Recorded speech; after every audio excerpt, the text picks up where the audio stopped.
Oui, bonjour les amis. Alors, eh bien, on retrouve notre évangile de Luc, toujours au chapitre 9, les versets 7 à 9, un tout petit passage aujourd'hui. Hérode le tétrarque apprit tout ce qui se passait et il était perplexe car certains disaient que Jean était ressuscité des morts. D'autres qu'Élie était apparu et d'autres enfin qu'un prophète d'autrefois était ressuscité. Hérode dit « Jean, je l'ai fait moi-même décapiter. Mais quel est celui-ci dont j'entends dire de telles choses ?» Et il cherchait à le voir. Voilà. Bon, c'est un tout petit extrait de ce passage qu'on a déjà étudié. Il n'y a pas très longtemps, nous avons fait une étude comparative entre certains évangiles qui parlaient de Jean-Baptiste et d'Hérode ensemble. Et on retrouve ce petit passage en Marc, chapitre 6, les versets 14-16, et puis en Matthieu, au chapitre 14, des versets 1 à 2. Alors pourquoi les évangélistes s'intéressent-ils tant à la personnalité d'Hérode? Alors tout d'abord, rappelons que son père, Hérode le Grand, lui, est mort en -4, sachant que quand on dit -4 de nos jours, on n'est pas sûr si c'est -4 ou si c'est 0. Il faut quand même dire les choses directement. En termes de précision, à cette époque-là, on n'est pas très brillant. Ce qui est certain, c'est que lui, le fils Henri, donc Hérode Antipas, il est né en -21, il a donc pris le pouvoir à la mort de son père, c'est-à-dire en -4. Mais vous savez que nous avons déjà parlé de ça. En fait, le royaume d'Hérode le Grand va être divisé dans 4 de ses fils, et effectivement, en 3 de ses fils, pardon. Et effectivement, Hérode Antipas, qui va récupérer entre autres la Galilée et la Judée, en fait, va essayer de devenir roi, mais malheureusement, l'empereur Auguste va lui refuser ce titre, et donc il ne va rester que tétrarque, qui était l'appellation technique de l'époque. Concernant Hérode Antipas, il faut savoir qu'à la fin d'une sombre conspiration menée par Agrippa, qui est le frère de la fameuse Hérodiade, vous savez, la femme du beau-frère, la femme du beau-frère qui était passée avec Hérode Antipas et qui ensuite s'est fait apporter la tête de Jean-Baptiste sur un plateau lors de la danse de sa fille Salomé. Donc, je suis sûr que vous vous souvenez de cette histoire-là. Bon, son frère Agrippa a fait une sombre conspiration. À la fin, Caligula a viré authentiquement le pauvre Hérode Antipas et l'a exilé en France, d'ailleurs. Il s'est retrouvé dans les Pyrénées. Et a priori, il y est parti passer sa retraite et y mourir, accompagné de la fameuse Hérodiade. Alors, lorsque Luc écrit, il faut bien... faut pas oublier ça. Luc, il est écrit en 85. D'accord ? Donc, plusieurs empereurs se sont succédés. Il y a eu Claude, il y a eu Néron, il y a eu Galba, il y a eu Othon, il y a eu Vitellius, il y a eu Vespasien, Titus et Domitien. Donc, vous voyez que Luc nous parle d'une histoire, en fait, qui est une histoire ancienne pour lui. Donc, il faut qu'on fasse attention à ça, parce que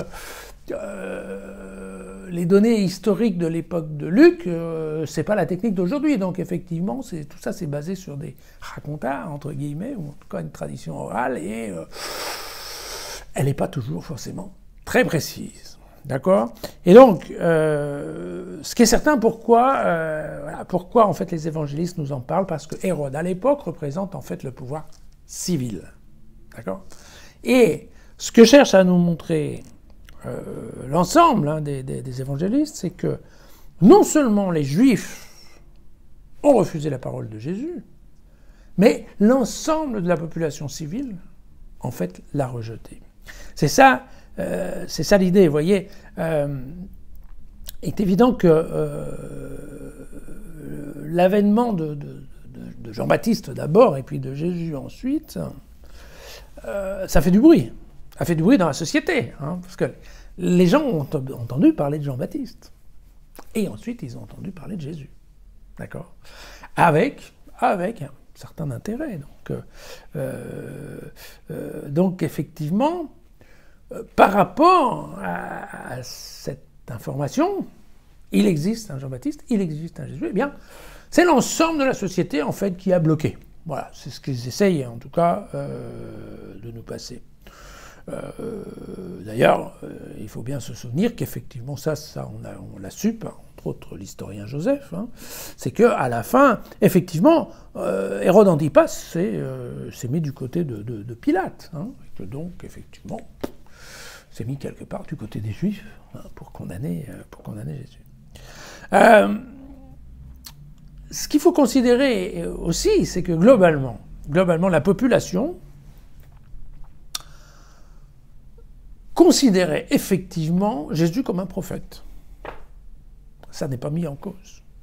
Considéré comme un prophète, et comme un prophète, soit comme un prophète ancien, soit qui serait revenu, soit... Enfin, en fait, cette idée que Jésus pourrait être Jean,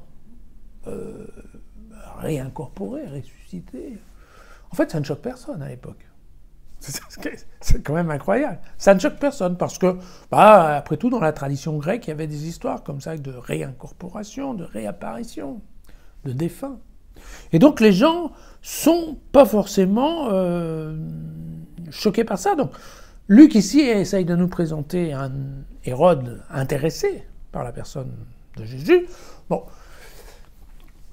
Ça ne choque pas. Intéressé, alors bon, après, on verra bien hein, que les intentions d'Hérode, elles ne sont pas forcément les bonnes, puisqu'on verra que, en effet, toujours chez Luc, au chapitre 13, au verset 31, il y aura l'idée de le faire mourir. Hein.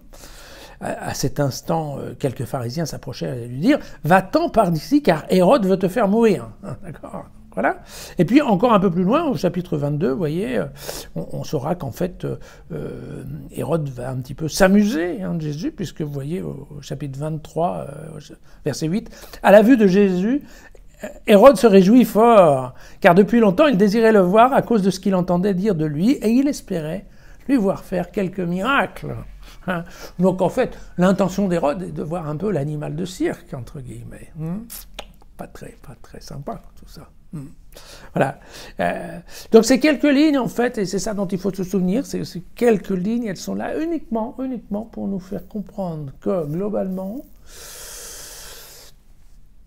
rien de ce qui pourrait nous choquer aujourd'hui ne choquait les gens à l'époque, mais que les pouvoirs, que ce soit le pouvoir juif comme le pouvoir civil, ont globalement rejeté Jésus. C'est ça l'intérêt de ce passage. Voilà. À demain.